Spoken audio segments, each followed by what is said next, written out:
Yeah, exactly. Yeah, I'll be okay now. Thank you for coming to my therapy session. Jeremiah 52. We know the details of Jeremiah 52. It probably is written after Jeremiah's death. It's a summary statement. In fact, there's details in here that Jeremiah could not have written.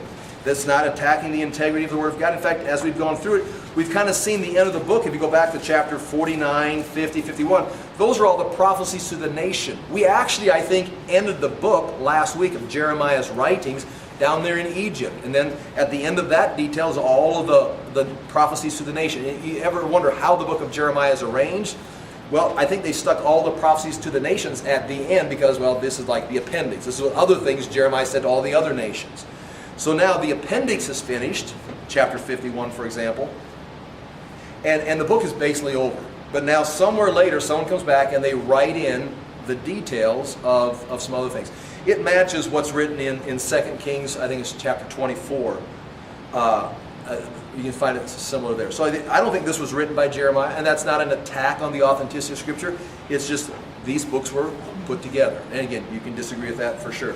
But anyway, Jeremiah 52, a lot of this information we already know, but there's going to be a little more details. Jeremiah 52 verse 1, Zedekiah was 21 years old when he became king, and he reigned in Jerusalem 11 years. So that's the 11-year reign, 11 years of the final king, Zedekiah. And remember, Jeremiah's talking to him the whole time. Jeremiah's talking to his advisors. He's talking to the priest. And all these people are listening to Jeremiah and rejecting him for Zedekiah's 11 years. His mother's name was Hamutal, daughter of Jeremiah. Again, not the same Jeremiah. She was from Libnah. And again, you can kind of see that's just some detailed information about the king. He did evil in the eyes of the Lord. That sounds just like something out of Chronicles or out of 1 Kings or 2 Kings, an evaluation of the king. So you kind of get a flavor right there who's probably putting this together. Someone that was editing or writing something in the books of Kings or Chronicles. He did evil in the eyes of the Lord just as Jehoiakim had done. And that was the king before him. Remember Jehoiakim? That was one of his brothers, one of the sons of Josiah. And Jehoiakim had a son who replaced him, Jehoiachin, who's going to come up here later. Jehoiakim dies and is thrown over the wall during one of the famines and while they're being raided. And his son, Jehoiachin, becomes king, as king for just a few months, and Nebuchadnezzar shows up in 597 BC and takes him and Ezekiel captive. Okay, so he was 18 years old or something when he came on the throne. I mean, he's, I don't know, 20, I can't remember exactly, but he's just a kid. And he was there just long enough to be taken captive. And so he's in prison this whole time. He's been in prison this whole time, not necessarily locked up in a cell, but he's a prisoner being held, being watched there in Babylon. And his uncle, Jehoiachin's uncle Zedekiah, or Jehoiakim's brother Zedekiah, becomes king for the last 11 years. So Jehoiachin is in 597 is in Babylon, and we know that. He did evil in the eyes of the Lord just as Jehoiakim had done. Notice they skipped Jehoiachin altogether because he was just there and gone.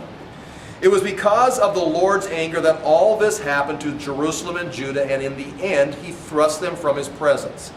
I mean, that's the summary statement. Jeremiah said God was doing it. God did it. You look back, why did this happen? God did it.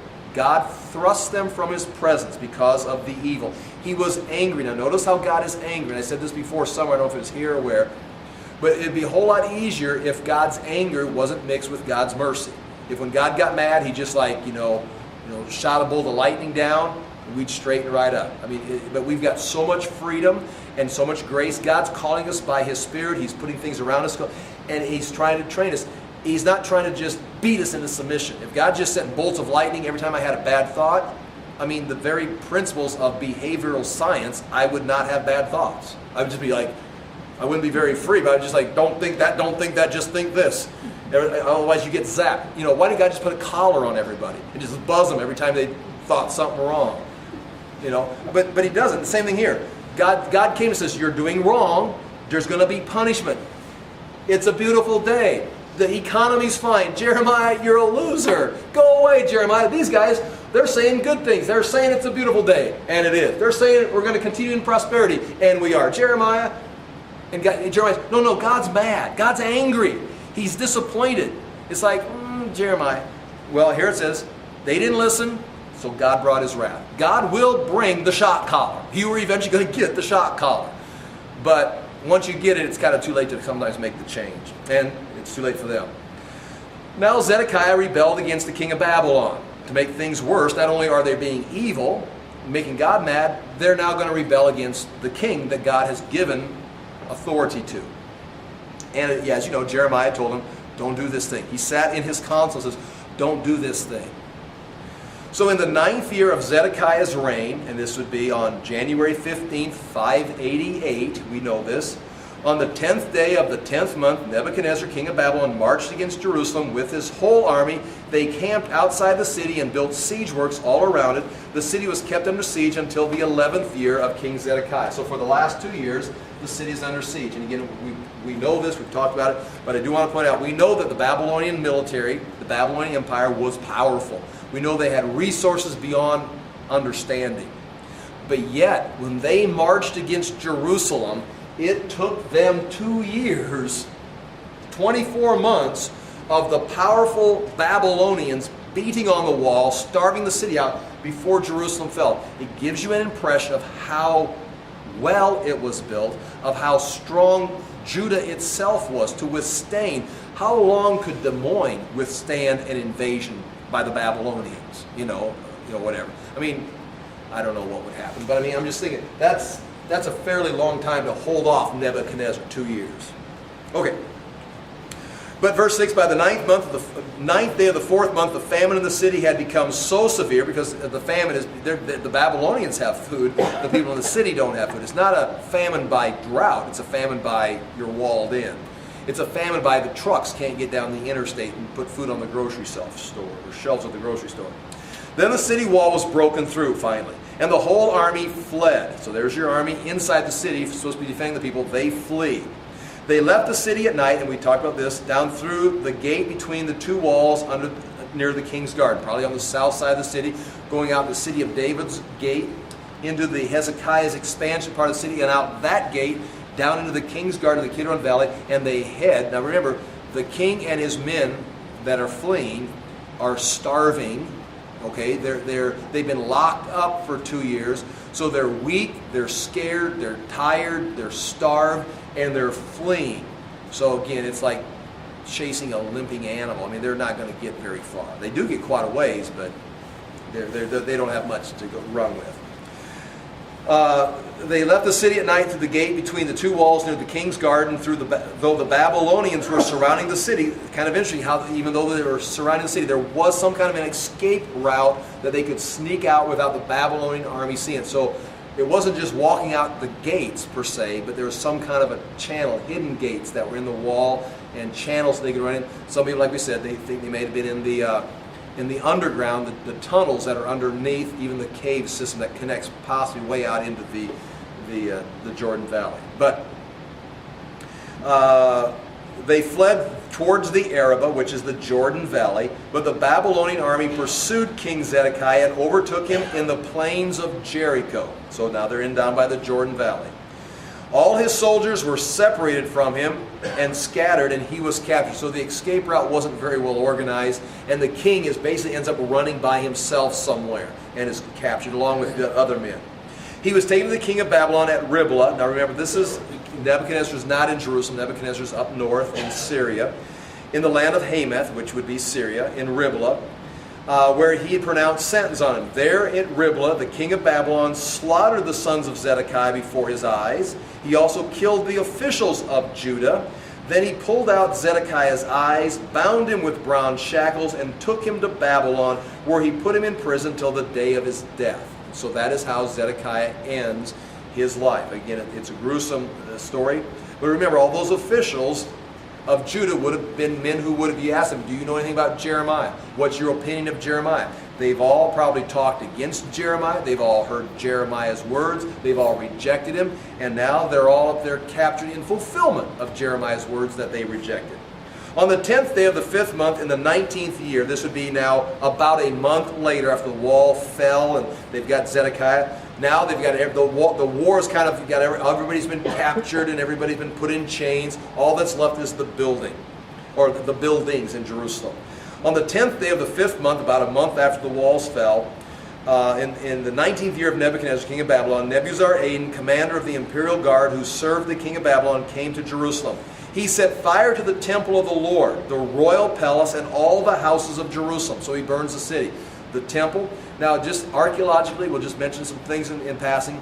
The buildings were burned on the Temple Mount, but there were some things that were remaining. Stones and possibly some of those large timbers that didn't get completely consumed that were then reused on the Temple Mount again by Nehemiah or Ezra's day, and then possibly again in Herod's day. So some of that stuff on Herod's temple, or what we'd see today, could still be parts of what was left from Solomon's temple. The burning of the city or the royal palace, those are those bullae. We talked about the bullae that they found. Those were official documents, probably in some kind of archive or laying on a desk that had been sealed with clay seals.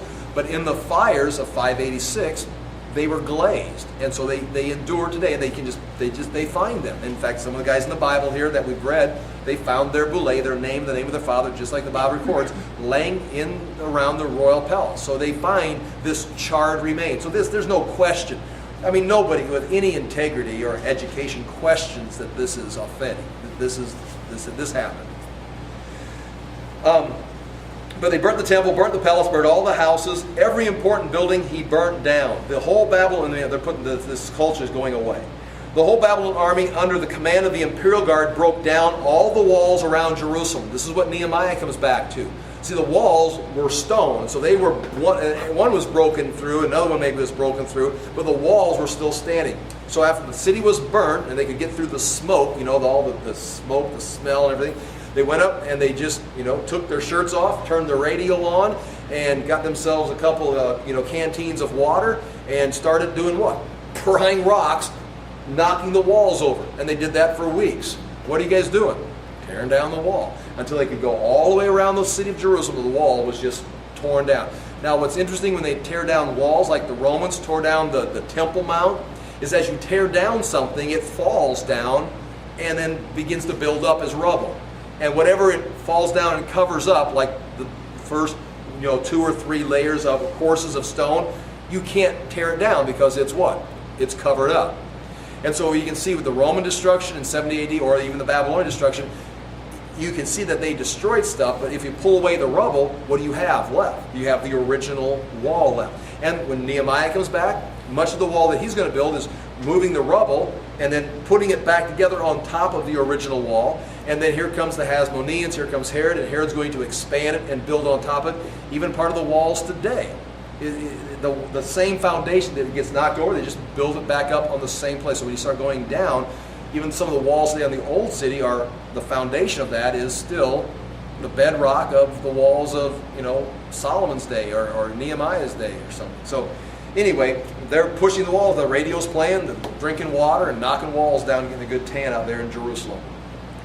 They broke down all the walls around Jerusalem. Nebuzaradan, the commander of the guard, carried into exile some of the poorest people and those who remained in the city, along with the rest of the craftsmen and those who had gone over to the king of Babylon. Those that had surrendered, like Jeremiah, they were taken, probably given favorable treatment because they surrendered and taken back. But Nebuzaradan left behind the rest of the poorest people. This would be what stayed with Jeremiah. They ended up in Egypt to work the vineyards and the fields. They were left because you don't want to leave this land unattended. Because once you leave it unattended, you're going to have wild animals. And the Assyrians got into trouble with that when they took northern Israel and dispersed them. The people that were left there were getting mauled by animals because there weren't enough people in the land. And so they asked, he said, well, we better seek. They went to the priest and the people that had been taken out. What do we need to do for your God? Because the animals are killing people down there. They said, how do we make your God happy down there in the land? They thought there was many gods. There's a mountain lion reported down south of here last week. Anybody hear that? And Tony told me that the other night when we were running down the bike trail. So it's like, and then I hear that prophecy, right? The 4th generation, wild beasts will consume you. It's like, great. I'm going to be a fulfilled prophecy right here. Your wolf got ran over too by a wild beast. What? Your wolf got Oh yes, yeah, exactly. There's a time where a deer about took us out running across there. Yeah. So I had Tony run in front of me that night. The Babylon, okay, now in verse 17, now we're into the temple. The Babylonians broke up the bronze pillars, the movable stands, and the bronze sea that were at the temple of the Lord, and they carried all the bronze to Babylon. So what they're going to do in the temple itself, right here, here's the temple building, here's the temple mount right here. Out in front of the temple, there's two large bronze pillars called Jachin and Boaz. Solomon named them. And they're, they're 18 feet around, so they're almost 6 feet in diameter. They're like, probably about 6 inches thick. I think it's 4 fingers or something like that. I don't know the measurement they use. But they're hollow. And they're, somewhere near there, 18 feet, 27 feet tall. 27 feet tall. Bronze or brass pillars outside and front, Jachin and Boaz. They're huge. Then on top of that, there's a capital. How big is that? 7.5 foot, on top. If you have a pillar, what a capital is. I'm going to draw this like this. They're a lot nicer than they're details, and there's pomegranates and chains cut in there. They're bronze. Now, you have Corinthian pillars and Corinthian capitals. They're all stones that are cut out. Maybe marble or limestone or something. They're all carved out, but these were cut bronze or brass. And they're this tall. So this is like this is 27 feet. And then this is another 7.5 feet up here. So add that together quick. You've got 34.5 feet tall with about a 6 foot wide bronze pillar. 2 of them. And they're basically identical. But they have different names. Jachin and Boaz. Well, that's huge. But it's very valuable. So what does Nebuzaradan do? The commander of Nebuchadnezzar's troops? They bust them up. They tip them over, probably, and start smashing them until they're pieces they can throw in the back of a wagon of some sort. Take that back to Nebuchadnezzar in Babylon. We'll use that in Babylon. So this bronze pillar, Jachin, and this bronze pillar, Boaz, is back in Babylon somewhere. Out in front, there was the sea. They had the bronze altar right here, but there's also a bronze basin. And when you think about the tabernacle, it was a bronze basin that they could use, have water in there. But when Solomon came and built the temple, this was huge. It was like a backyard swimming pool. It was set on the back, and these were all made out of bronze, 12 oxen. And these would be life-size oxen. They're not like little cute statues. Life-size oxen, maybe bigger, like this. And then there's a big pool right here. It's huge. It says it's unweighable, but they didn't know how. It was too big to weigh. And again, it's not like, they're just exaggerating. No, they weighed everything. This is bronze. This is valuable. And they busted that up. That's what they're talking about here. Verse 17, the Babylonians broke up the bronze pillars, Jachin and Boaz, the movable stands. They'd have carts that they could roll around, had wheels on them, that they could move around here because this was too big. They'd have to have water over here. They'd have to have water over here. Those removable stands, kind of like a little cart that they could move their Levitical supplies around with a water basin in it. They broke those up, the movable stands, and the bronze sea. That's this. They just crushed them. I mean, it would be nice to, we'd want to put it in a museum or something. They're going to go melt it down very clearly. Now, it's interesting to know what's recorded here and what is not. The Ark of the Covenant is nowhere mentioned in these descriptions, but the bronze things are. These are outside. It says that we're in the temple of the Lord, and they carried all the bronze to Babylon. So where are these today? Well, they went to Babylon. From there, we don't know. They also took away the pots. These are all the things the Levites would use to do their work, their services out there. The pots, the shovels, the wick trimmers, the sprinkling bowls, the dishes, and all the bronze articles used in the temple services. The commander of the imperial guard, Nebuzaradan, took away the basins, the censers, the sprinkling bowls, the pots, the lampstands, the dishes, the bowls used for drink offerings, all that were made of pure gold or silver. So when they mention censers, those censers were what the priest, now we go inside here, and you're going to have, in the tabernacle, you had a lampstand, you had the table of showbread, there'd be bread on here, then you had a small altar of burnt incense. It'd be small like this. That's in the tabernacle. But by the time Solomon comes in, he puts in like, I don't know was it 12? Does anyone know off the top of their head? He makes 12 lampstands, and there's like 12 tables of showbread. Everything in here has to be gold. Or they maybe had some tools, equipment that are used for silver. This was gold. So this was gold. The walls, again, would be stone, but lined with cedars of Lebanon, carved, not just paneling, but carved paneling. So there was trees and vines. It looked like a forest when you'd walk here. It looked like a garden here, with cherubim carved on this, or not carved, but I mean sewn on that, and cherubim carved in the wood paneling. So this was, so when they burned the temple, I mean, they're burning down fire. They're burning some very fine woodworking. But anyway, that's all in here. And when it talks about the incense, the priest would need to take incense and bring it fire from here, put their gold incense and bring it out here, or that once they take it back in here in the holy place once a year. But anyway, they would have the gold incense. They took all those. Okay. Verse 20. The bronze from the 2 pillars, the sea, and the 12 bronze bulls under it, and I talked about that, and the movable stands which King Solomon had made for the temple of the Lord was more than could be weighed. Now again, this was made around 970 BC, and this would be 586. So you can figure out how long that had been around. I mean, we call it antiques. You know, if it's, you know, something we had as a kid, we called it an antique. But this is very old, made by Solomon's people. Each of the pillars was 18 cubits high, that's 27 feet, I told you that. 12 cubits in circumference, which would be 18 feet all the way around. So imagine 18 feet around, or that's 5 feet 8 inches in diameter. That's exactly 5 feet 8 inches in diameter, those pillars. Again, there's a variety of reasons why this is interesting or important. One is the historical veracity of it. I mean, they're not like exaggerated. It's very glamorous, very big, but not like, you know, outlandish. It's all very possible. I just wonder how they ever did it, how they made them. How they made them? Yeah, exactly. It blows my mind. Yeah, and they did use the craftsmen from Phoenicia came down. I mean, that was one of the things they had. And one thing to think about this is how, when they did this, the craftsmen that came down that Hiram sent down to help build this from Phoenicia, they used Phoenician techniques. And so when you go up into Syria, into that area, Lebanon, that area, and you find ancient temples, you can find very similar layouts, and you can find similar building techniques. So although this whole temple is gone, you can go up there because you know who the architects were, you know, as far as the builders, the laborers. You can go up to these other archaeological sites from the same time period and find similar floor plans. You can find the blocks. I mean, so it's for archaeologists, you can now make some connections. And so it all makes sense. It all matches. So in answer to your question or comment is they would have used some of the techniques that they had themselves. And Solomon, of course, has access to, you know, the whole Middle East as far as skill, from Egypt going all the way down to Yemen. Is that how you say it, down where the Queen of Sheba came from? So yeah, very interesting. The bronze capitals on top of one pillar was 5 cubits or 7.5 feet high, as was decorated with a network and pomegranates. So network would be like chains or some kind of the craftsmanship up here. So up 27 feet up is where the details really gets pretty. It's like, well, who can see that? Again, now imagine this would be facing east, right?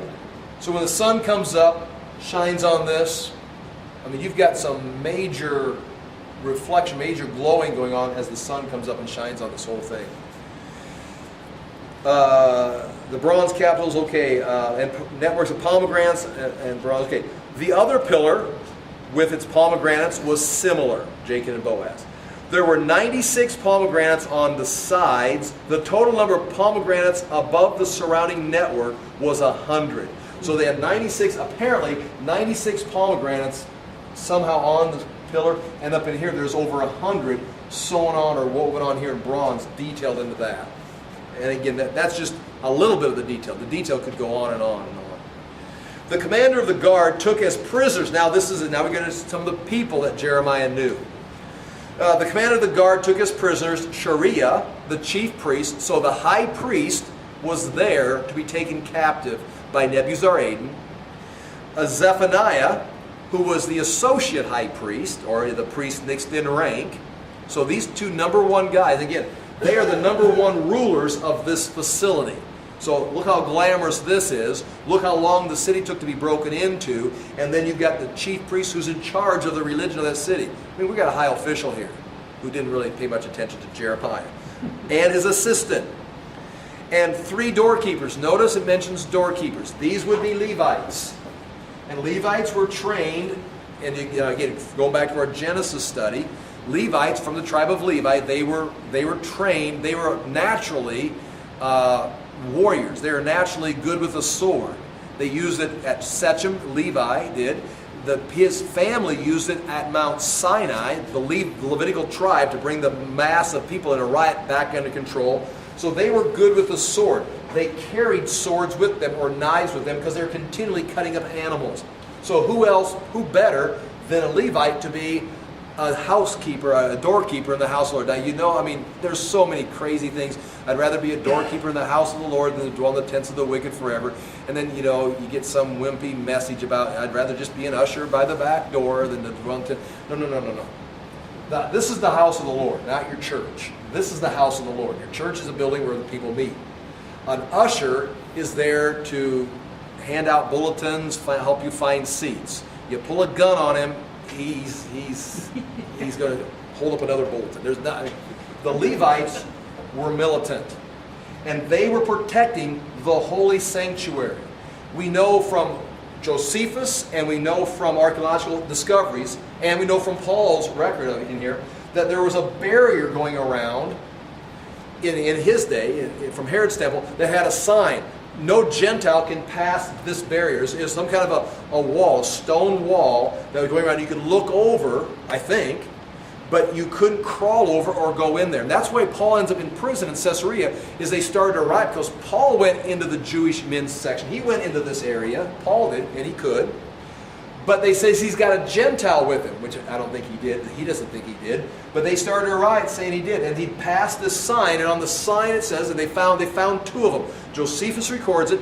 The dividing wall of hostility is what Paul records, that God has destroyed the dividing wall of hostility.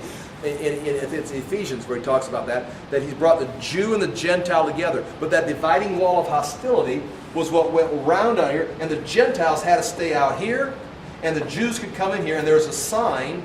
Josephus records what was written on it, and we found two of them that they found, and it's just like Josephus says. It says in Greek, for the Greek culture to read, if you go by here, your death will be your own fault. So don't come in, but if you do, you'll die. And just understand. Now, don't you wish that was the law here? It's like, we'll kill you if you trespass, and it'll be your fault. If you trespass, we'll kill you. Okay. Law. So it's like, just because you tell somebody, I'm going to kill you, doesn't mean it's their fault when you kill them. I don't know. It's kind of interesting. But anyway, they found those. And the Levites were in charge, or the housekeepers, the doorkeepers of the house of the Lord, were in charge of not handing out bulletins, but making sure that nothing unholy came into the temple, including a Gentile, or maybe a Jew that was bringing something that was desecrated, or wasn't ceremonially clean, or didn't have his past that he'd been inspected, or his animal didn't have the proper papers. They were there, and they were armed. And when it says, your death will be your own fault, who was going to kill them? The Levites, the doorkeeper. The doorkeeper of the house of the Lord was armed and was militant and would kill someone that tried to desecrate the house of the Lord. Just interesting when you think about that whole, I'd rather be a doorkeeper or housekeeper or whatever. And it gets such a fluffy saying, but it's like, I don't need to say it again. Okay. Anyway, the high priest, verse 24, the high priest is taken, the associate high priest is taken, and 3 doorkeepers.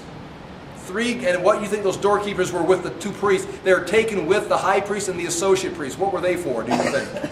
They just got mixed up. No, what they were protecting, the high priest and the associate priest, they were protecting them. They're the last line of defense. And it didn't work. Of those still in the city, he took the officer in charge of the fighting men, so that would be the last general of Judah standing, and the 7 royal advisors. These are 7 royal advisors that didn't get taken with Zedekiah up to Babylon. So here's 7 advisors that were advising Zedekiah, don't listen to Jeremiah. They're taken. He also took the secretary, who was the chief officer in charge of conscripting the people of the land. So that would be the secretary of labor. Again, what is that? A secretary? Was he in charge of? He was in charge of all of the labor forces in the land. So he was one of the remaining leaders or cabinet members of the government that hadn't been taken already. And 60 of his men. So this secretary had 60 men working for him. So don't think secretary behind a desk, I'll leave a message. It's like secretary of labor with 60 of his men working for him. They were found in the city. Notice, found in the city. They weren't taken captive. They weren't killed in the streets fighting. They were found probably, it doesn't say the details, probably in a cistern somewhere. They're probably hiding in the gutter somewhere, the gutter that we walk through, similar to that. Anyway, Nebuzaradan, the commander, took them all and brought them to the king of Babylon at Riblah. He doesn't kill these guys. These are anybody else, he just kill them. But these guys, oh, you've got someone, you want to go see the king. So they're taken up to Riblah. What's going to happen when they get to Riblah? There at Riblah, in the land of Hamath, up in Syria, the king had them executed. He killed them all. Nebuchadnezzar meets the high priest, says, kill him.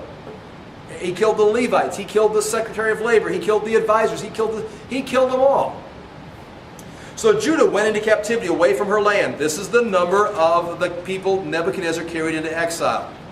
You've got 3 dates here. You've got the date of 597, that's your first date. You've got in verse 29 the year 586. 597 was Ezekiel's captivity. 586 was the fall. But then you've got 581, 5 years later. That's in verse 30. These are people he took. In the 7th year, in Ezekiel's captivity, 3,023 Jews. He writes that number.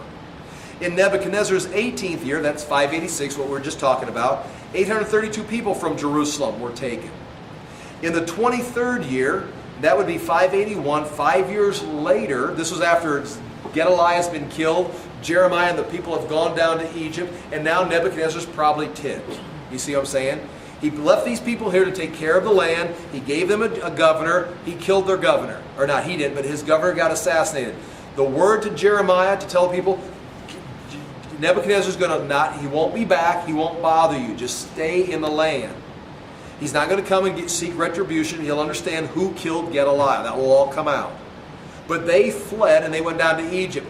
So that whole that promise of Nebuchadnezzar will not be back here, that gets nullified when you don't listen to God. You understand what I'm saying? Jeremiah says, you stay here, Nebuchadnezzar's not coming back, he won't bother you anymore. You say, we're not going to listen, we're still afraid, and they run. Well, that just nullifies the promise. And in 581, he does come back, and the Jews that didn't get to go along to Egypt, 745 were taken into exile by Nebuzaradan, the commander of the imperial guard, 5 years after 586. There were 4,600 people in all. Okay? Now, verse 31. In the 37th year of the exile, now they're going to be there for a 70-year period.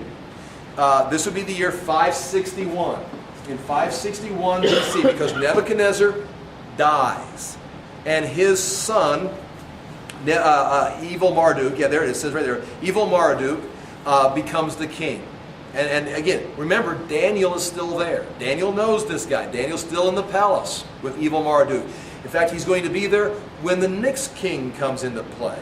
In fact, Nebuchadnezzar's, Evil Marduk's sister is going to be in the palace when Daniel reads the writing on the wall when Babylon falls. So, anyway, this is his son. In the 37th year of his exile of Jehoiachin, king of Judah, in the year Evil Marduk became king of Babylon, he released Jehoiachin, king of Judah. Remember that teenage kid that was taken captive after being on the throne for like 3 months? He's been in prison the whole time, somehow locked up.